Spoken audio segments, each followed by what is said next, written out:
What I'm holding in my hand are affidavits. These are sworn under oath. They have the power of evidence because they're sworn under oath. These are the things on which you bring indictments.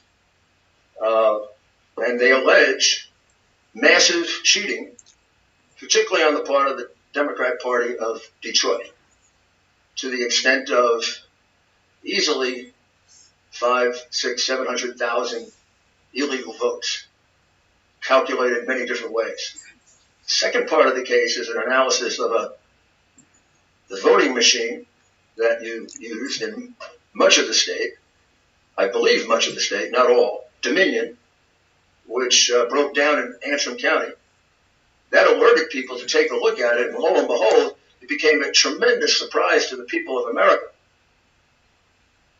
Did you want this closer? I'm sorry. It was a very big surprise to me that our votes are sent out of the United States. It's also a big surprise to me that our votes are counted by a foreign company. And it's even a bigger surprise to me that if you do the slightest bit of due diligence, you will find out that this company has been in trouble many, many times. Was just disqualified in the state of Texas. Under another name, was thrown out of Chicago.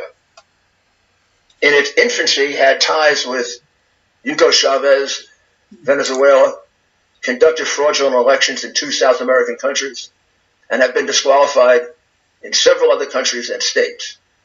So about I think they're around September 20th or 22nd. Yeah, I would say 22nd, third week of September. We were kind of started packing, making the ballot packages to be sent to different citizens. And what we do is we will do for different counting boards, 50 pack, 50 application will be there. So you will be making packages of 50 ballots. And on the floor, they will let you know what date need to be put on that package, the mailing date for that ballot. So I notice time to time, basically every day, whenever you prepare that package, the ballot package is always either 3 days, back date, 3 days, not the same day, always days before that date. So starting on the 20th of September. 22nd. 22nd? Yes. 22nd of September. Yes. For some days thereafter. Yes. Each day you were given a different date? Yes. In order to backdate yes. the application. Is yes, that right? Yes. And it was a different date each day? Sometimes you use the same date. Maybe consecutive days, maybe you will use the same date, but it was different. But it was never the correct date. It never be the same day, the day you are preparing the package. In other words, it was a false statement. Yes, it was a date prior to that date that you are preparing the. Who told you to do that? Whoever was the supervisor on the floor that day. When we listened to it last night, did the instructor from the city of Detroit tell you it doesn't matter if the address is wrong, or the birth date is missing, or there are no names? You must try and find a birth date. And if the signatures look different, find something about them that's the same. No application should be rejected. Is that the sum and substance of what? Was it a she or a he? She. Is that what the female told you? In a nutshell, that's what basically, you have to do everything to make sure, that voter, at the end, that voter should get a ballot and vote. Now, about 14 days before the election, your supervisor, who I think you told me her name is Carla, said that she had a meeting with her boss and that you should stop asking for driver's license or photo ID. Yeah, what she told me was they are all registered voters. You don't need any photo ID or driver's license. They can just come and vote. Let the people vote. So basically, but as a processor, I was not comfortable doing that. So myself, I was, when they come to my table, I used to ask them at very low voice, can I see your driver's license, please? I used to get from all of them to make myself comfortable when I am issuing the ballot. But I was told not to ask because they are all registered voters. You asked them for driver's licenses and photo ID? Yes, I did. And what happened? I mean, that way I can verify their signature, the signature on the driver's license, with the signature on the application and also the signature in the QBF. So I can verify all those three. And when they return the ballot to me, I can see how they are signing on the absentee ballot envelope, the return envelope. So basically, all 4 locations, in the QBF file, on the driver's license, and on the application, and on the ballot return envelope. So they are good. If all 4 of them are matched, I will receive that ballot into the QBF, I'll save it, and I will place my initial on the ballot return envelope, ballot number, date, and again initial. So 2 initials I have to place on the ballot return envelope when I am receiving the ballot into the QBF. So I was doing that for each and every ballot that I issued. That's what is required by the Michigan official manual. You said that for your peace of mind, you insisted that people provide ID. Are you aware that people in Michigan can vote without identification? In fact, I've always voted that way.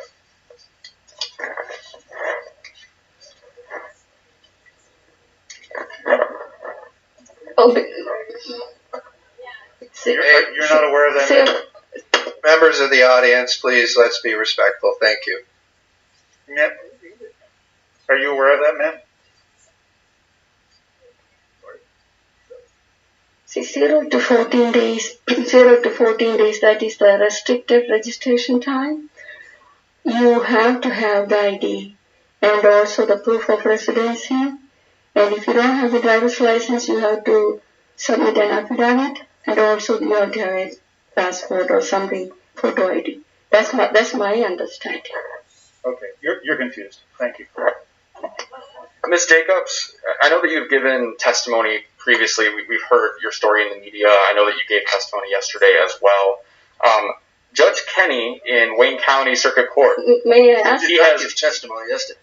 Representative, please tell us your question. Very misleading. You've asked a lot of misleading questions yourself, Mr. Representative Camilleri, please, what is your question? My question, Ms. Jacobs, is Judge Kenny has ruled that your testimony in court is incorrect and not credible. So why should we believe anything that you said here today? I'm not aware of any such ruling. She's never been a witness in court. It would have been impossible for a judge to... Your affidavit was ruled May I please finish? Incorrect and not credible. May I have the courtesy of finishing? No. What? She has never been a witness in court, so no judge could ever have assessed her credibility. What is your question, Mr. Camilleri? Why are we listening to your story here today if it has already been ruled incorrect and not credible by a judge in court? It has not been ruled. Objection. It has. Well, this is not a court. This is a committee. Why do you keep objecting to what I'm saying? Representative, is there an answer to that? Okay, you can go and ask the judge who denied that. Okay, I don't know anything about it. So I have 19 things in my affidavit. I was at the TCF Center for 27 hours. I'm a mother. I have 2 children and I have 2 degrees. I'm very, I would never, I don't know any woman in the world that would write an affidavit under oath just to write it. You know, you can go to prison for this. My manager had came up to me. I had called my manager over to a specific tabulating machine. I showed him a number on it, which was close to 500. It should never go over 50. Ballots come in batches of 50. I said, we have a severe problem here. Nick, autonomous, which is a part owner of Dominion. And he said, Melissa, I don't want to hear that we have a problem. He said, We are here to assist with IT. We are not here to run their election. That is exactly what he said to me. At that point, I was just really frustrated and upset. I could tell what was going on. I knew what was going on at that point. What was going on? He was in on it. He was in on it. They were all in on it. In on what? They were cheating. It was very, very apparent. It was apparent he knew. It was apparent that he was in on it. And when he caught on to me knowing that he was in on it, he just wanted nothing to do with me. And Nick said that there was a big data loss. They started freaking out, stepped off the stage, got on their phones. I asked them what was going on. They said it was taken care of. Nick sent Samuel over to this warehouse for about 3 hours. When he got back, I said, "Where were you? Where'd you go?" He said, "I was at the warehouse." And I said, "What were you doing there?" And he's like, "Nothing. They just needed my help." Well, I said, "Where is this warehouse?" And he said, because I wasn't putting two and two together yet, that I was initially supposed to work there, because I never even looked up the address. And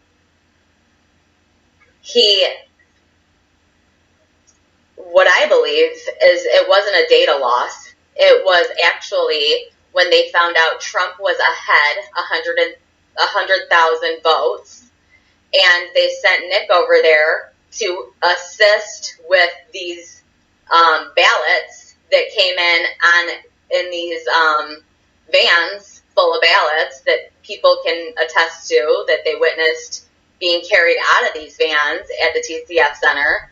I didn't see any ballots being carried out of vans. I'm not going to lie. I didn't see anything being carried out of them, but I know people who have and that did see this occurring. I also witnessed the adjudication process. Numerous adjudicators machines were, all the ballots were being judged by 2 Democrats. I heard them talking. One woman said to another woman, "Are you a Republican or are you a Democrat?" She said, "I'm a Democrat." And she said, "Well, so am I. Let's sit together." Sat together all night judging ballots. It's thousands of ballots got judged all night by the reason the rule's there is so it could be a fair process. It wasn't a fair process. It wasn't a fair process at all. And the tabulating problem with them running numerous ballots through these tabulators and just continuing to do it. I had a friend that I knew for over 20 years, and he came up to me and said, he was working the night shift. He came up to me and said, "Melissa, we did not get any training at all. None." He goes, "I have no idea what I'm doing." He was with 3 other people. I said, I just told my manager that. I said, "I could tell you guys don't know what you're doing."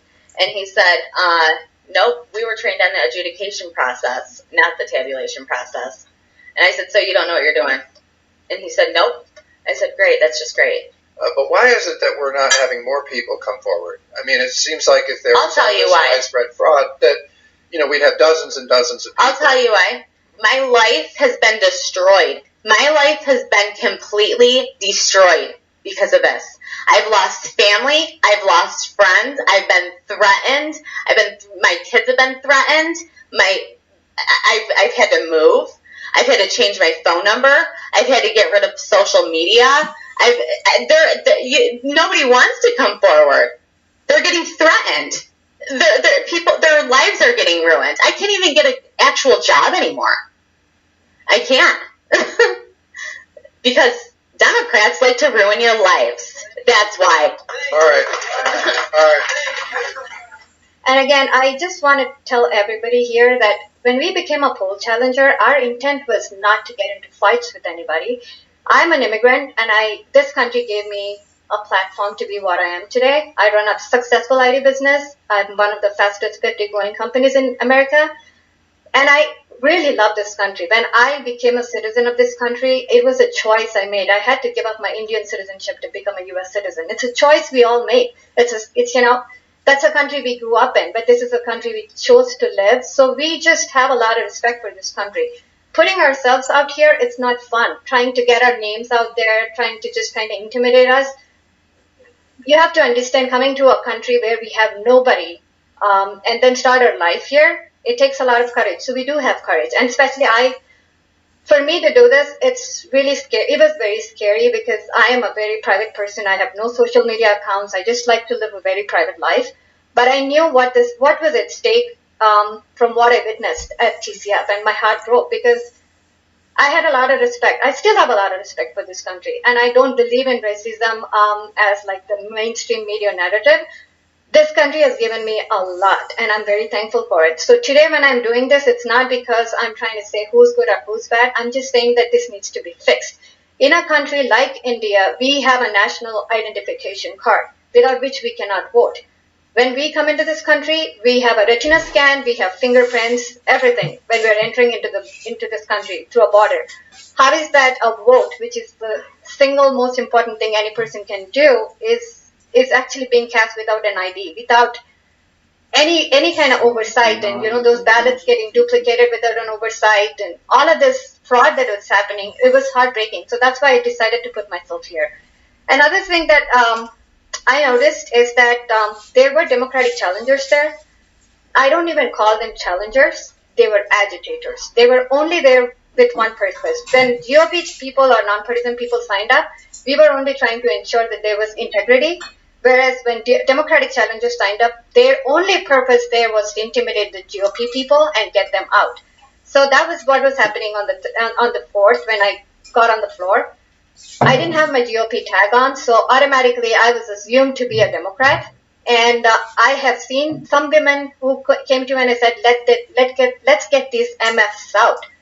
And she was singing that song. And for me, I don't listen to secular music, and these days you can't even tell what is cussing and what is a song. So I thought maybe she was really singing a song. But then when I saw that she was targeting white male Republicans, accusing them of something like your mask slipped, you were not 6 feet away, so you need to go out, and your phone was out, and they were really intimidating all these white people. And I put myself out there, tried to help them, saying, why are you getting them in trouble? And they said, why are you taking their side? Then I showed my GOP tag, and then she said to me that I'm on the wrong side because I had a GOP tag on. I was literally shocked that, somebody can judge me because of my political affiliation and say whether or not I'm on the right side or wrong side. I can think for myself.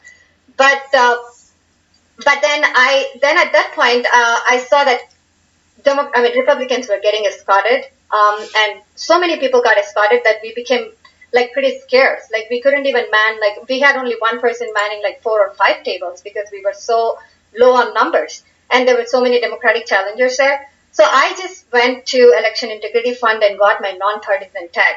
And the reason I did that was not because I was not there for my party or trying to do something on behalf of my party. I'm just trying to ensure that the right thing is being done. So when I got the nonpartisan tag, at the counting board, the poll workers were very respectful because of my nonpartisan tag. But when I had the GOP tag, the first thing they said is 6 feet. You know the rule or you will be sent out. The center of the room, they have all the boxes lined up, and then they have one table full of the duplicate ballots. As I'm sure you're all familiar with duplicate ballots. So they have a table for duplicate ballots. Throughout the entire night, many employees were conducting theft of duplicate ballots. So they would come up to the table of duplicate ballots, grab 3 or 4 duplicate ballots, run back to their table, give one to another person at another table, and never complete a duplicate process. They would stash the ballots under boxes, and I would have to stand there for about 5 minutes and just wait for a duplicate process, and they would just look at me, and it was never ever completed. So that happened throughout the entire night. Then around 4:30 a.m., we had an announcement that a new shipment of ballots were arriving, and these boxes of ballots were brought in by Mr. Baxter himself at 4:30 a.m. from the rear of the room. So I personally eyewitnessed Mr. Baxter carrying boxes from the rear of the basement of the TCF Center into the tables. So each box, I approximate 600 ballots, And it was like a full, what you have to know is that these tables, there's about 7 tables. They were 10-foot tables each. Every table was full of boxes of ballots. It's not tens of thousands or 20,000s. I approximate 50,000 ballots were brought in.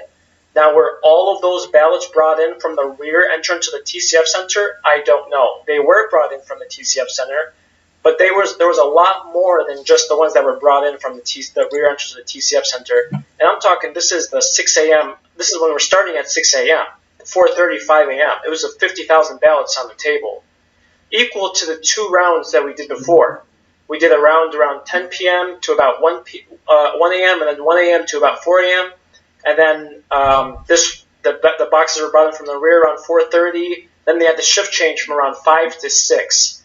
So with the shift change, most of the volunteers were tired at this point. They only expected to be there from 10 p.m. to 5 a.m. So 90+% of them left at 5 a.m. I decided to stick around. So they had the shift change. At 6 a.m., Mr. Baxter and his management team got back on the microphone and said, this is what the new shift change, right? The new employees says, this is what democracy is supposed to look like. Right in front of everyone, the whole room cheered.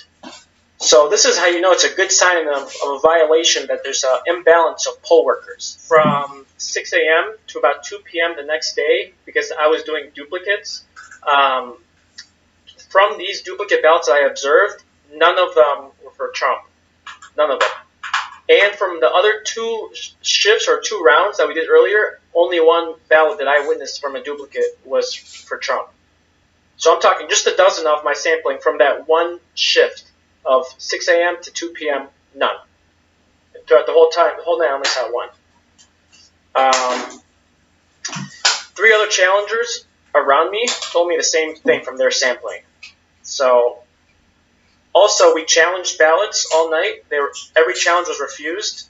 They never carried it out. They never issued challenge ballots. There's no track, no remedy, no records. No recording of any challenge ballots the entire night. So we challenged.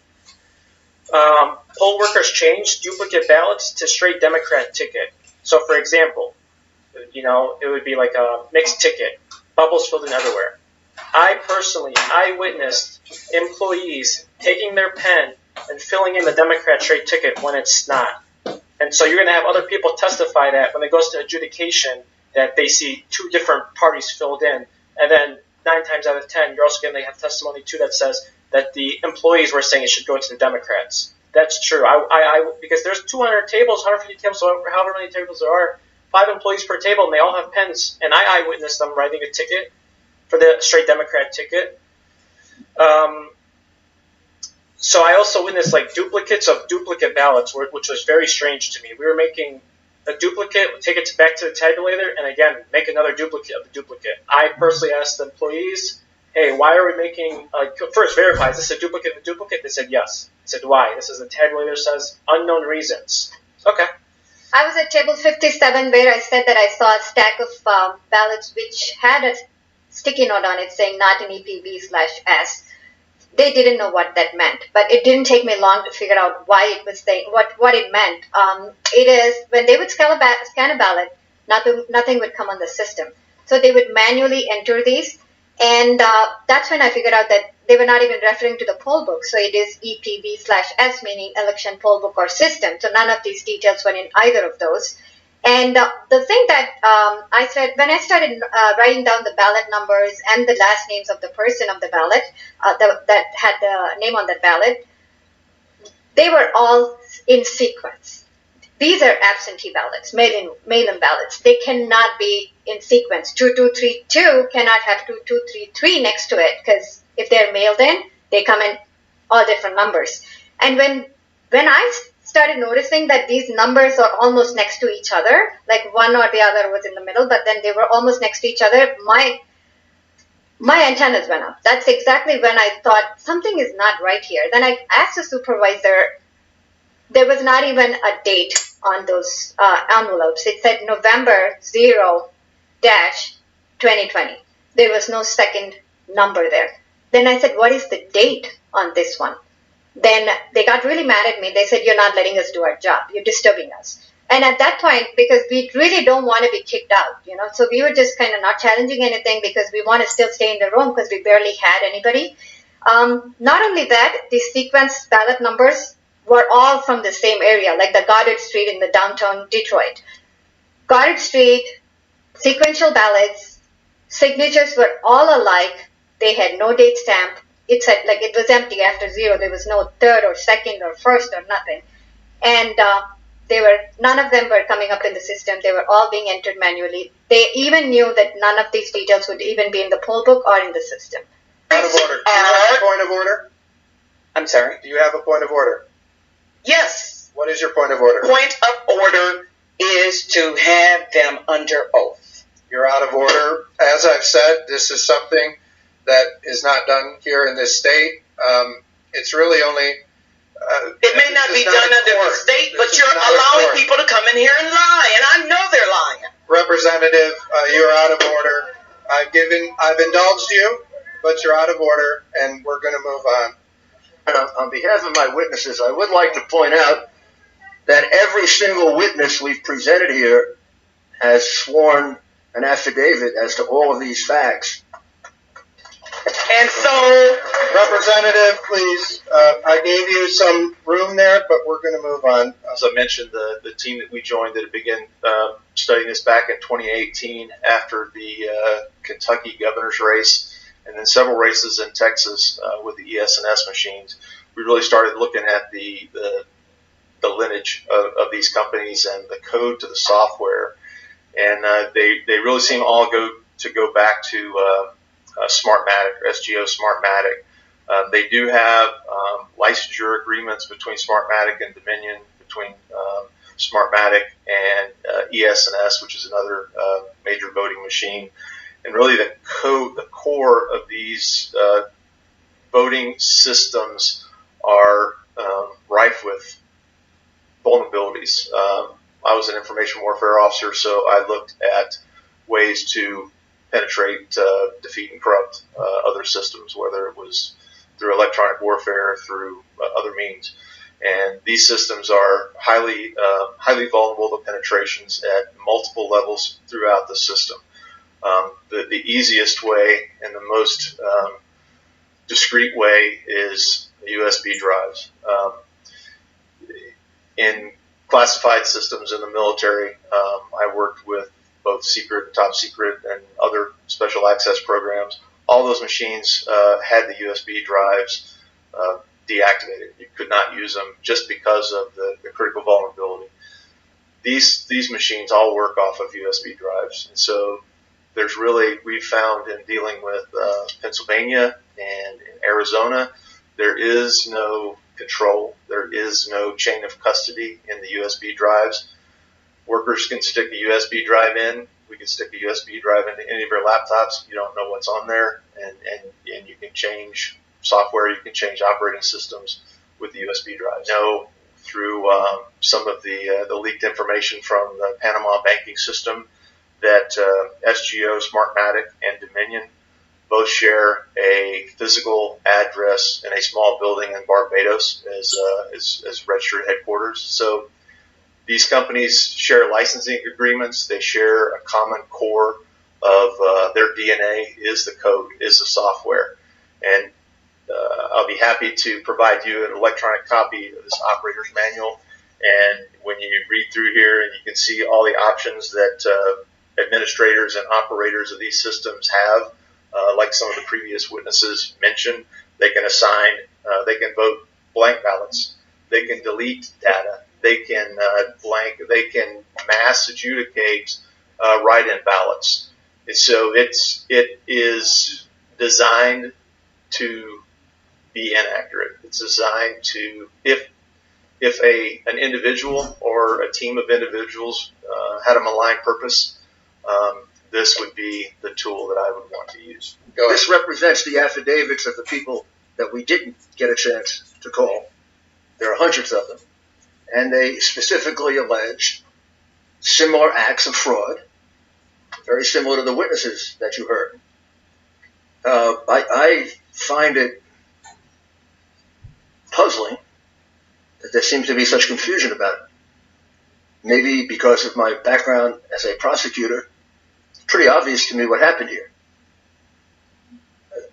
The Democratic leader in Pittsburgh, Pennsylvania, or in Philadelphia, or in Detroit, or in Las Vegas, or in Phoenix, or in Milwaukee, or in Minneapolis, or in Atlanta, didn't wake up on election morning when all those mail ballots were going to come in, decide we're going to shut out all the Republican poll watchers, or as many as we can. I mean, we've been counting absentee ballots forever. I did it myself when I was a young lawyer. Republican sits on one side, Democrat sits on the other side. We don't have any problem with it. This was uniform shutting out of as many Republicans as possible. In Pennsylvania, 890,000 ballots were cast secretly, with no Republican getting a chance to take a look at the ballot. And in Pennsylvania, there are 600,000 more votes counted, mail votes counted, than mail ballots they can find. This is a swindle. It's a con job. It's a theft of an election. And you should spend time taking a look at Pennsylvania. Look at Philadelphia. Look at Pittsburgh. Look at how eerily similar it is to what these people testified to. Read the rest of these and see that there are hundreds of people that back them up. That election center in Detroit was a disgrace. You should be ashamed of it as citizens of Michigan. I would be ashamed of it if it was in New York, and it could easily be in New York. And I would do everything in my power to make sure it never happened again. And I would never certify an election or have my name associated with anything that was false. Now, it is your responsibility to do that. Not the governor, not the Secretary of State. You were given that responsibility by our founding fathers. They decided who would be the final arbiter, who should overlook a presidential election. And in Article 2, Section 1, Clause 2, the power is given to you. In the McPherson case in 1892, the United States Supreme Court made clear that you can take that power back any time you want to. Anytime. You can take it back tonight. You can take it back the day before the electors go down to Washington. You can take it back any time you want. And in case you think it's old law, it was reiterated in Bush v. Gore. You have the right to take it back. You are the final arbiter of how honest or not your election is in your state.